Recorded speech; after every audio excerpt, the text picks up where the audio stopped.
Welcome back to the Emotionally Healthy Discipleship Podcast. This is a podcast to share the stories of those who participated in our two courses, Emotionally Healthy Spirituality and Emotionally Healthy Relationships.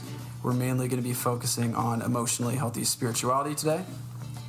The courses, if you've listened to previous episodes, are produced by Pete Scazzaro and his team. They're coming out of New York, but they've impacted thousands of people all over the world and teach us to process our emotional life with Jesus. So the premise of the course is that emotional health and spiritual maturity are inseparable. Or in other words, you can't be spiritually mature and emotionally unhealthy. So the purpose of this podcast is for those who are considering or interested in taking the course. Sometimes it's easier just to hear from the people that have taken it and to hear about their experience. So we hope this is encouraging and helpful in your walk with Jesus. So my name's Garrett. I am hosting the podcast, and I am one of the pastors here at Redeemer. I have four of my friends, but only three will be talking. And you guys want to go ahead and just say your names and maybe your life stage so people know who you are? I'm Roberta. I am a working single woman. Great. Don't know what else to say about that. That's perfect. Oh, and I forgot to say, too, what course did you take? I took the Emotionally Healthy Spirituality and the Emotionally Healthy Relationships. Okay. Yeah, relationships. Okay, both parts. And had you taken it before? Or was this no, the first time? Was it the first time? Okay, yeah. Cool. I'm Chris Fox. I'm a working husband. And I took the second run of the Emotionally Healthy Spirituality course. Okay. So that was like 6 months ago or something, maybe? Yeah. Okay. Mm-hmm. Sweet. And you hadn't taken it before. This is your first time. It was my first time. Sweet. All right. And your better half? Yeah. I'm Caitlin Fox. I'm Chris's wife. I'm a mother of 3 and a part-time working mom. Awesome. Yeah. Cool. And you took it at the same time? I took the emotional, the healthy spirituality class with Chris. Sweet. Mm-hmm. So like I said, basically this episode and the whole podcast is just to honestly just share our experience. We don't need to go through all the topics in the book. People can read the book or take the course. But just in general, how was your guys' overall experience with EHS? Who wants to share first? I'll go ahead and Chris? go first. All right, go for it. So I really enjoyed the course. I wasn't sure going in what to expect. What actually drew me to it was just talking with others that went through the first course. Yeah. Sweet. And I heard a lot of really positive experiences, and wasn't sure how we were going to fit it in our schedule. Mm-hmm. And that'll probably tie into that's further down this discussion. But yes, overall, I would do it again. Really enjoyed it. And the class was on Thursday night, so did you guys cancel rehearsals? Was that the time you did that? We did, yes. Okay. Yeah, we canceled rehearsals because we wanted the availability of anybody to be able to go. That's super cool. Because you're in the worship band. Yes. People may not know. Okay. Yeah, that's nice. Sweet, man. Yeah. I'm glad to hear that you heard the good stories out of the first one. Yeah. Yeah. Sweet. My overall experience was good as well. I did really enjoy it. We missed a couple weeks, which was kind of a bummer. But there was a lot, like, as long as you kept up on the reading, when it came back, it wasn't like you missed everything. Like you were confused, yeah. It definitely got a lot deeper when you came to the class, for sure. But like between sickness and 3 kids and everything, it was like, exactly. Yeah. Yes. I felt like we were able to like keep on track, even if we had a sick kid or one of us was sick or something like that. Yeah. Which was something that was like one of the big things we were worried about, is like getting there every single week is really hard. Yeah, it is. And so, yeah. Cool. And so that made me feel like we still wanted to keep coming back, even if we missed a week, and we came. Yeah, especially with the book and the day-by-day devotional thing. Yeah. It's helpful because it does kind of keep you on track, even if you miss the week and you miss the video and stuff. And one of the best parts is being at a table in community. But if you're not, at least you have the book and you have the discussion is probably the best part. Yeah, I agree. For sure. Yeah. But what about you, Roberta? Yeah. The first time you took it? Yeah. I think for me, I read when they released the book like years ago, I read it, and I think what drew me to it was being able to, now that they do these courses, to do it in community with people. And I found it really beneficial. It just makes it so much easier to learn these things and to try to put them into practice when you're doing it with others, and being able to share stories about having a common language. Like it really does help kind of fortify it for me, and then kind of just doing it on your own. So for me, that's what kind of really drew me in. Was like, oh yeah, would love to do it in community. Yeah, and I'm glad you guys brought that up, because it is, honestly, it's a really good book just to read. Like, there's a lot of people that just read Emotionally Healthy Spirituality, and it's really good and really helpful. And I think, I'm looking at the end of some of these chapters, maybe they have questions at the end, I can't remember. But the point is, it's really good. Oh yeah, they have like a prayer at the end to go through. And I've had conversations where people are like, yeah, I've read the book, or like I'm going through the book, but I'm always like, yeah, but the course is so much better. Yeah. Like it really is a lot better. It really is. And it has that secondary like workbook with it. Exactly. And that's where we really went deeper into everything we talked about. Yes. So totally. Yeah. Well, guided our conversations. Which is it's totally good. And there's ground rules at the table. Like it's it's very structured. It's very It's very safe. Like it's a completely safe environment. There's kind of boundaries there to, it's said there, stays there, all that stuff. So even when you're dealing with emotional things, it's completely safe community to do that in. In fact, I think when I did the first time, my table, I think I only knew one person. But it wasn't awkward or weird, because it was like a lot of us didn't know each other super well. But the way that the class is set up, it just made it super easy to go deep and to really dive into like, I guess just the deeper side of what the book is talking about and what the videos are on. So anyway, so what I'm curious is, was it what you were expecting? Well, I didn't know what to expect, so so it wasn't. It was not. Actually, what's interesting, I guess, even though the course is called Emotionally Healthy, Spirituality, I guess I didn't expect so much emphasis on our emotions. Oh, okay. Right, and how how much that's been overlooked, I guess, in the past. Certainly, the way I was raised, growing up initially Catholic, and that just I wasn't expecting it, and it's something that I don't think I've had been taught in the past. Managing emotions, understanding that they're a gift from God, just as anything else. And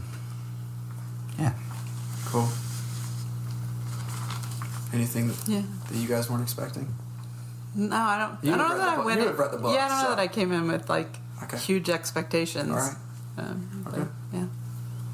Cool. So, was there? I know for me, there was quite a few. So you don't need to feel like you have to share everything. But was there something that you just want to highlight that you learned about yourself and about God?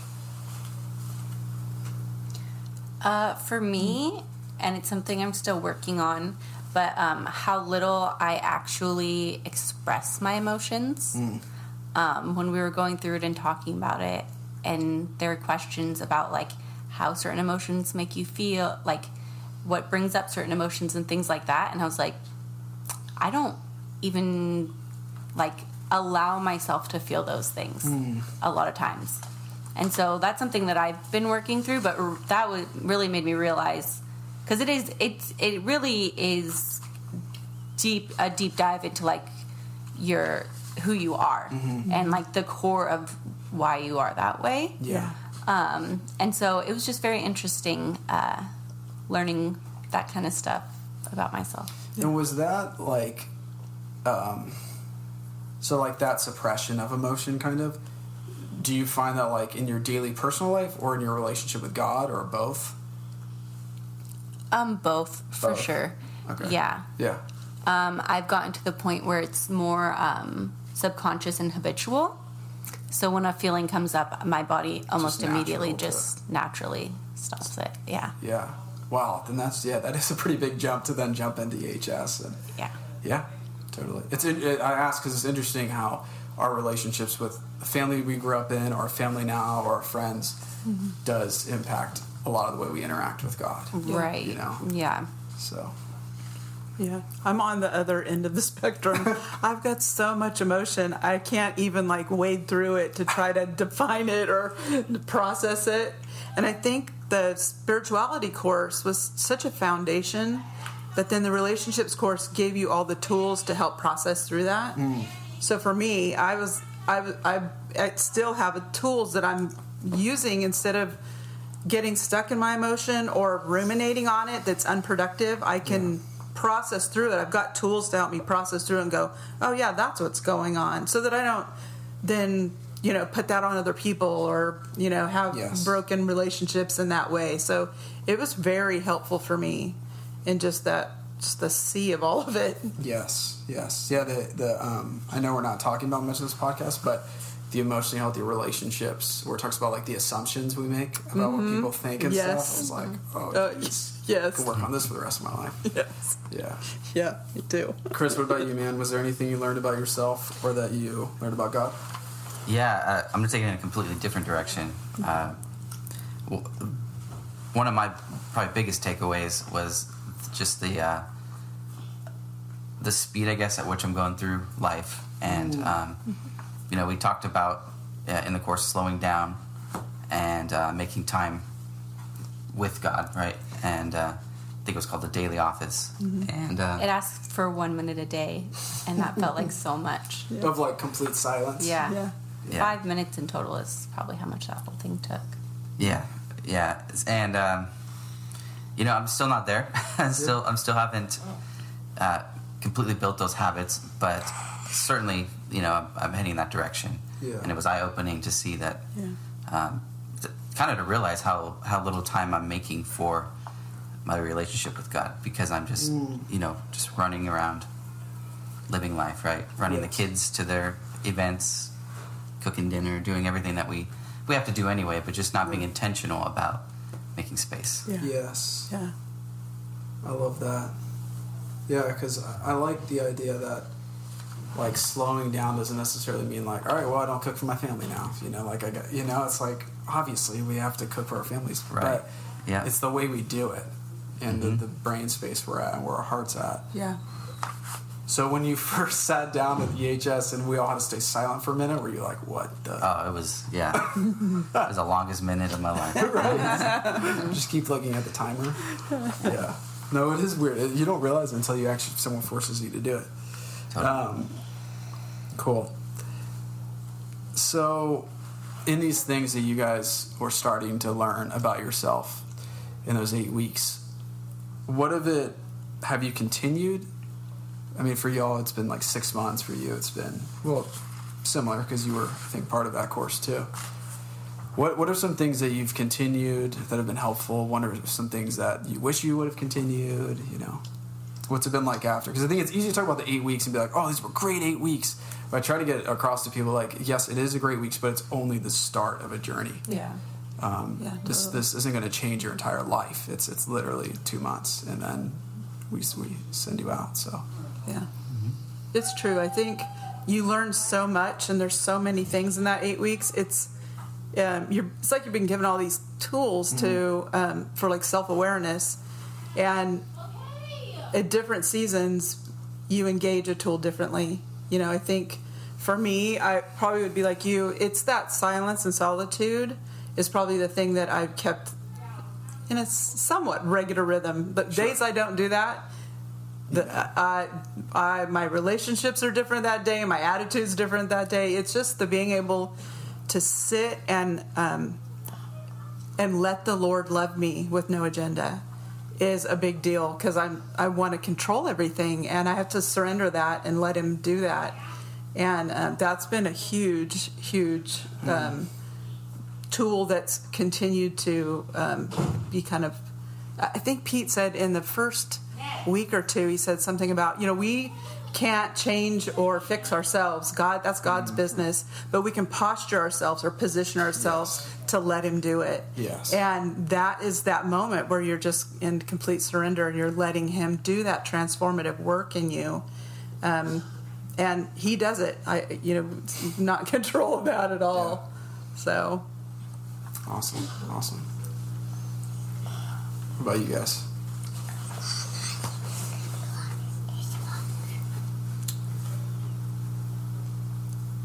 No pressure if there's nothing. Yeah, think it through. Well, okay, while you think, Roberta, you mentioned something that I was thinking of.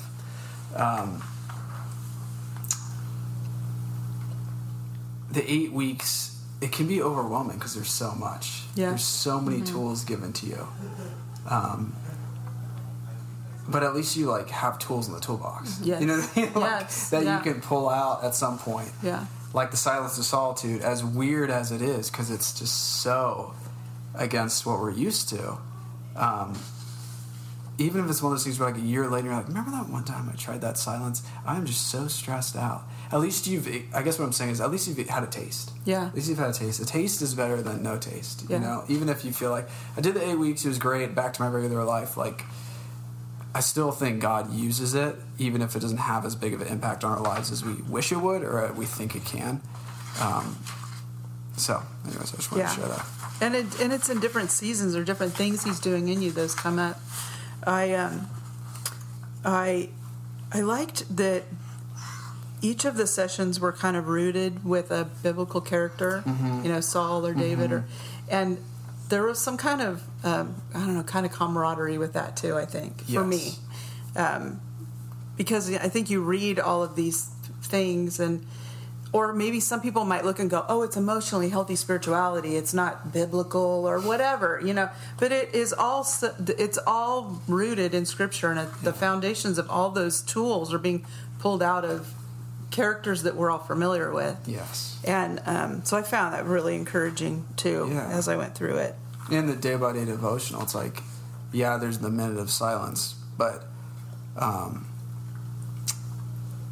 sorry, my mind went on a whole other train of thought. A minute of silence, but then it's rooted in Scripture. Yeah. You're meditating on Scripture. I like to do yoga stretching, and I enjoy it. But when I'm watching my videos, usually it's it's all about kind of communicating with yourself. And at some point, I'm like, man, but I want to communicate with someone beyond me. Yeah. You know what I mean? Somebody. And so, all I'm saying is that's the difference between EHS silence and maybe more New Age mindfulness silence. or whatever. Yeah. And it's not, and it's interesting because some of it's connected. It's not all bad just to sit and be silent. That's still a healthy practice, I think. Yeah.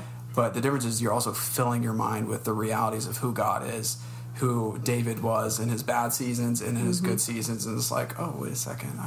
This guy wasn't the best dude on the planet, actually. And he had a lot of emotional things going on, but it was an amazing connection he had to God. Yeah. And I want that kind of connection, And the day by day when we first started doing it, I don't know if you guys had this experience. When we first started doing it, sitting there, I'm going, well, it doesn't really seem like it's doing anything. You know what I mean? It seems so just kind of silence. But once you get in the rhythm of that, you're realizing, oh, this is forging something deep within me that I didn't even know. Yep. But it seems so benign to begin with. Or even hard to have all of that your mind to stop and all the sediment of your soul to settle down in order to just kind of sit. It takes some time to get that kind of rhythm. Yep. Totally. Yeah. Awesome. Well, is there anything else you guys wanted to share? No pressure to, but anything else? If someone, let me just lastly ask you this. If someone was kind of on the fence about EHS, how would you explain it to them? Kind of, you don't have to say you have to do EHS to be a good Christian. I'm just saying. What would you say to encourage them? I felt like it was there was a level of it that felt like therapy, going down, breaking down those walls, examining yourself and your emotions, letting yourself sit in those things, and I kind of I felt like it was it definitely connected me to God more. But what really made me connect to God more was diving deep into myself and getting into the questions of just, I'm trying to think of one of the questions that was on there that Well, you reminded me of like the core of true spirituality, shedding one's false self to live into what's true about God and ourselves. Right. And it talking about living joyfully in the present requires going back and being honest about past experiences. Yeah. And so talking about those things, going back and allowing them to happen and sitting in them, that breaking free of those things is what connected me more to so God. Important. Yeah.